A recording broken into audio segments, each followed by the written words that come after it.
Hi hello வணக்கம், welcome to masala spoons.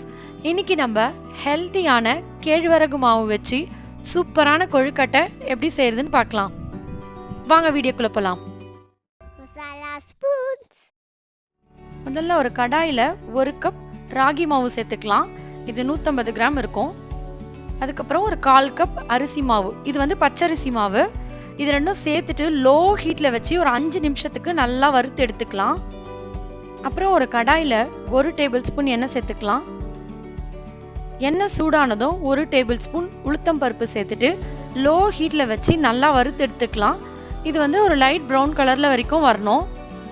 இப்போ இதுல ஒரு பச்சை மிளகாய் சின்ன சின்னதா கட் பண்ணி சேர்த்துக்கலாம். நீங்க காரத்துக்கு ஏற்ற மாதிரி சேர்த்துக்கோங்க. அப்புறமா கொஞ்சம் கருவேப்பிலையை சின்ன சின்னதா கட் பண்ணி சேர்த்துக்கலாம். இதெல்லாம் நல்லா மிக்ஸ் பண்ணதுக்கு அப்புறம் ஒரு 1/4 கப் தேங்காய் நல்லா நான் நைஸா துருவி அதில் சேர்த்துக்கிறேன். நீங்க வேணும்னா சின்ன சின்ன பீசஸா கூட கட் பண்ணி சேர்த்துக்கோங்க. இப்போ இந்த எடுத்து வச்ச மாவுக்கு தேவையான அளவு உப்பு அதில் சேர்த்துக்கலாம்.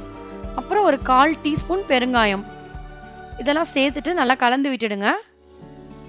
இப்போ இது லேசா வறுத்ததுக்கு அப்புறம் 1/4 கப் தண்ணி இதில் சேர்த்துக்கோங்க. சேர்த்துட்டு நல்லா கலந்து விட்டுட்டு இது நல்லா கொதிக்கட்டும். ஒரு 2 நிமிஷத்துக்கு நல்லா கொதிக்கணும் இந்த தண்ணி. இந்த அளவுக்கு கொதிச்ச பிறகு இப்போ இதில் நம்ம வறுத்து வச்ச மாவை கொஞ்சம் கொஞ்சமாக சேர்த்து நல்லா கலந்து விட்டுருங்க. இப்போ அடுப்பு லோ ஃப்ளேமில் வச்சுடுங்க. மொத்த மாவையும் கொட்டினதுக்கு அப்புறமா ஸ்டவ் ஆஃப் பண்ணிட்டு அந்த சூட்லேயே எல்லா மாவையும் கலந்து வச்சுருங்க. இப்போ இது ஆறட்டும் நல்லா. இப்போ சூடு போயிட்டு கை வைக்கிற அளவுக்கு சூடு வந்ததுக்கு அப்புறமா அந்த மாவெல்லாம் ஒன்றா சேர்த்து மிக்ஸ் பண்ணி பிசைஞ்சிடுங்க. கட்டியாக இருக்கிறதெல்லாம் சேர்த்து இந்த மாதிரி பிசைஞ்சு எடுத்துக்கோங்க. இப்போ கொழுக்கட்டை பிடிச்சிடலாம். கொஞ்சம் கொஞ்சமாக எடுத்து நான் பிடி கொழுக்கட்டை மாதிரி பிடிக்கிறேன். உங்களுக்கு என்ன ஷேப் வேணுமோ நீங்கள் அதை செஞ்சுக்கோங்க. நான் எடுத்த மாவோட அளவுக்கு ஒரு 16 கொழுக்கட்டை வந்தது. இப்போ நம்ம நார்மலாக கொழுக்கட்டை எப்படி ஸ்டீம் பண்ணி எடுப்போமோ அந்த மாதிரி இட்லி பாத்திரம் அப்படி இல்லாட்டி ஸ்டீமர் இருந்தால் அதில் கொழுக்கட்டையை வச்சுட்டு மூடி வச்சு 20 நிமிஷத்துக்கு மீடியம் ஹீட்டில் வச்சு நல்லா வேக வச்சு எடுத்துக்கலாம்.